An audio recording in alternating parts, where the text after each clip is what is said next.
नसी लीसा की दोनों आंखें बेरहमी से निकालने लगती है। यह भयानक दृश्य देखकर वहां खड़े सभी लोग डर जाते हैं। नसी लीसा की आंखें निकालकर उन्हें अपनी आंखों में लगा लेती है और उसी पल उसकी दृष्टि लौट आती है। जैसे ही नसी की आंख खुलती है, उसकी नजर सबसे पहले युवराज पर पड़ती है, लेकिन युवराज नसी को देखते ही भागने लगता है। मगर प्रिंस अपनी दिव्य शक्ति से उसे उठाकर जमीन पर पटक देता है। फिर युवराज उनसे माफी मांगने लगता है, लेकिन लड़की ने बिना दया दिखाए उसे मार देती है।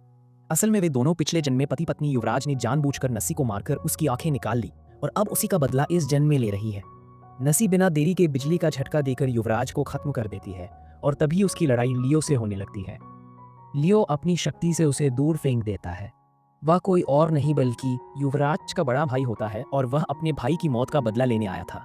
नसी जैसे ही वार करती है, लियो उसे अपने ही रहस्यमयी दुनिया में खींच ले जाता है। लियो कहता है, तुम मेरा हिसाब कुछ नहीं बिगाड़ सकती हो। लेकिन नसी ने बिना देरी के उस पर एक बार फिर से वार करती है, पर वह इस बार भी बच जाता है। क्या करे, वह बैठ जाती है और तपस्या करने लगती है। लेकिन लियो उसकी तपस्या को भंग करने के लिए उसके चारों तरफ घूमता रहता है और कहता है, जब तक मेरे भाई की आत्मा को शांति नहीं मिलती, तुम यहाँ से कहीं नहीं जा सकती हो। नसी कहती है, तुम्हारा भाई तो कब का मार चुका है। वह इतना सुनते ही लियो गुस्से में वहां से चला जाता है।